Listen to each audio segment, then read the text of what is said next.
This is your News Source Evening Bulletin for today, Friday the 24th day of May in the year 2019. Here is what we're tracking tonight.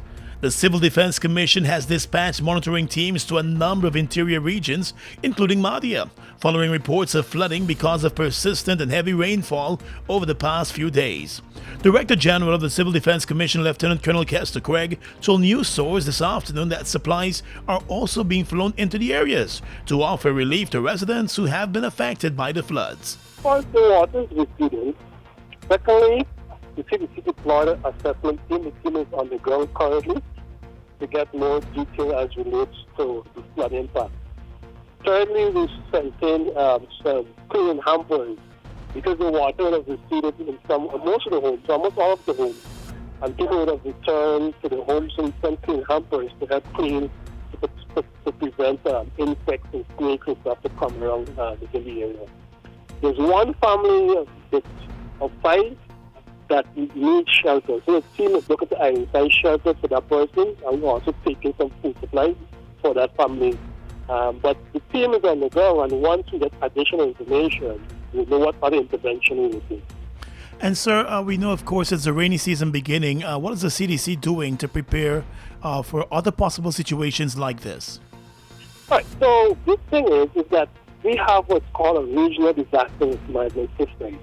So every region has a disaster management plan, except for Region 4, but we're in charge of anything happening in Region 4. But they have a disaster risk management system and plan that they have to activate in the event that something happens. So it's led by the region chairman and supported by all the program heads and all the different agencies working in the region. But apart from that, we have a 24-hour national emergency monitoring system. We use that system to monitor all the administrative regions. At the moment, we're monitoring Sand Creek and Shelton because we got reports of water rising in those areas. But once the region cannot cope, that's when the CDC would come in and give the additional support to the region. Apart from that, we have our volunteers who are in standby, and some of the volunteers are in all the regions, being able to support the regions. In Madhya, a person said the floodwaters have been receding, but with more heavy rainfall expected over the coming days, they are bracing for more flooding.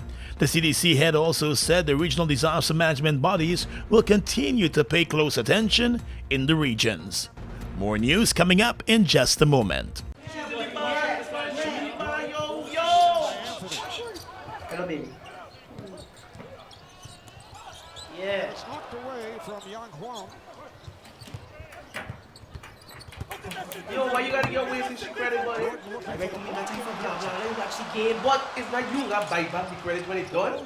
Buy back because she money for 5. Fab 5? Activate the GTT Fab 5 plan today. For only 5,005, you get free unlimited calls to 4 of your closest family and friends, 5 gigs of data plus 250 text messages, and your Fab 5 friends can call you for free. GTT Fab 5. Wait. So who we putting as we Fab 5? Yours.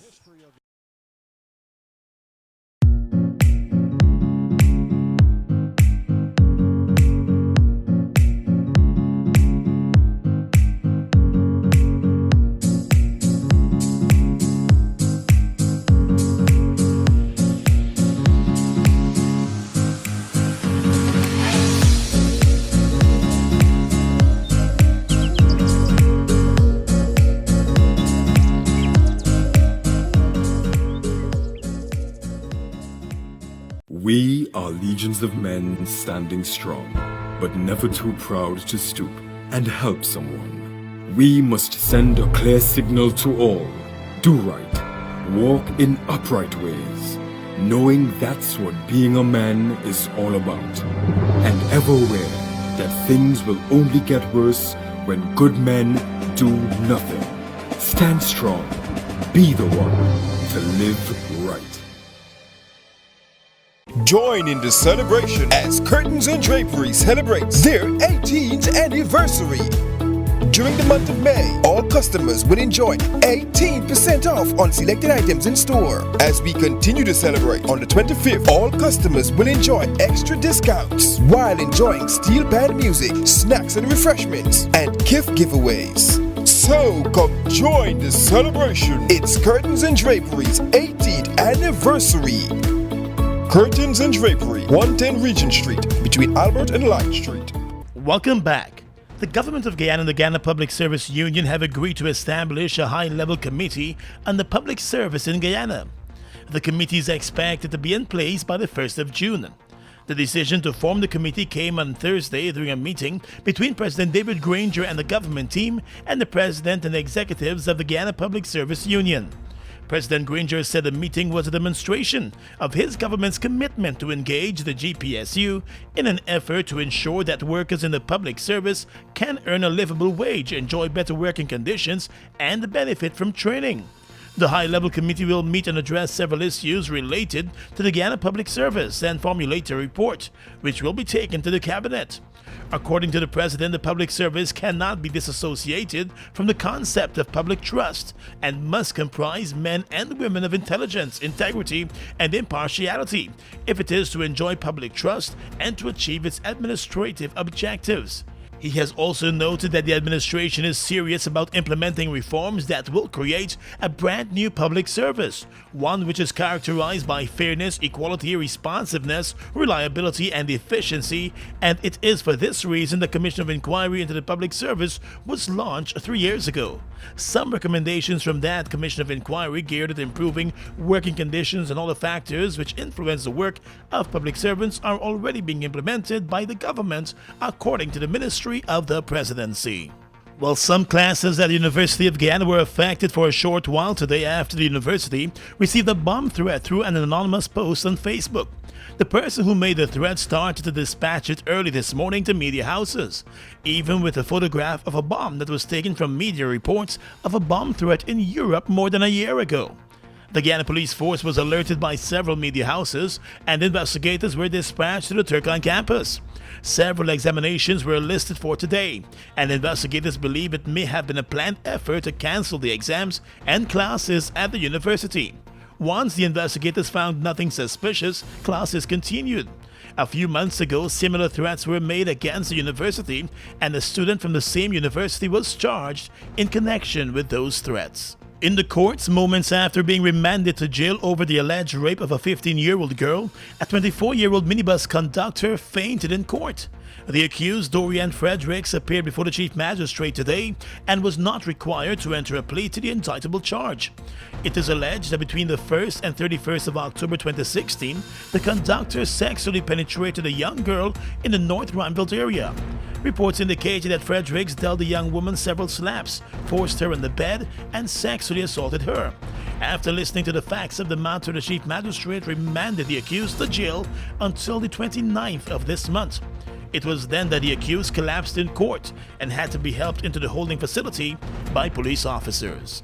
Still in the courts, a mother of 3 who attempted to smuggle 23 grams of marijuana into the prison using a pair of sneakers has been jailed for 1 year after she was found guilty of the charge. Caneville resident Sarah Chan stood before Magistrate Rondell Weaver today and calmly accepted a 1-year jail sentence. It was on the 23rd of January this year that Chance took a chance to smuggle some 23 grams of marijuana to a prisoner who was in the lockup of the Georgetown Magistrates Court while making an appearance. The marijuana was found stashed in the sole of a pair of sneakers that she had taken for the prisoner. The woman claimed that she collected the footwear from someone else to take to the man and had no knowledge that the marijuana was stashed inside. However, the police prosecutor told the court that the woman was in a regular contact with the prisoner and would visit him from time to time.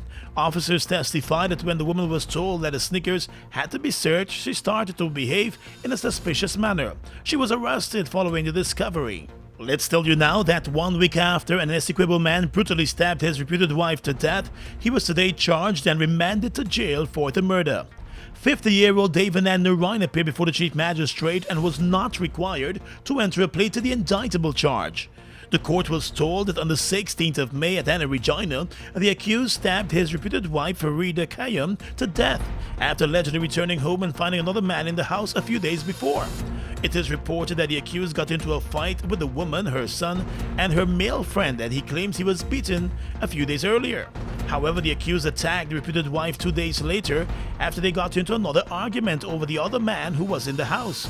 It was during that second argument that he allegedly stabbed the woman and she died just after. He was remanded to jail today until the 18th of June. Across the region is coming up next. Falls, a trademark of China's Zhanghao Incorporated, located at Land of Cane and East Bank, Demerara, was incorporated in April of 2013 with over $10 billion Guyana dollars invested in a state-of-the-art 100,000 barrel fuel storage facility, a modern service station, an office complex, and a modern wharf that can berth international vessels. Having no association with any other fuel company, Falls imports its own fuel, which meets quality specifications, has all the legal permits, and is in compliance with international requirements. Its bulk facility can load 8 trucks simultaneously at a rate of 1,000 liters per minute, while the service station can service 12 cars at a time using computerized fuel pumps, which can facilitate the use of ATM cards. Through its professional team of mostly Guyanese, Falls wholesales and retails fuels to the public, including farmers and miners, and will continue to positively contribute to Guyana by providing quality products, service, and attractive prices. Try Falls today for all your fuel needs. Let's get ready to rumble!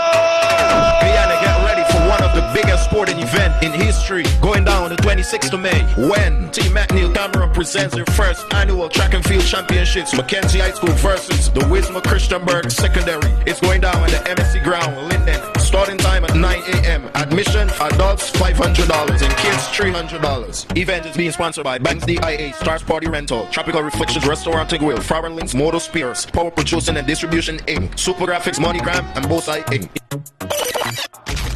As a luxury mechanic, I'm often asked, what gas should I use in my expensive vehicle?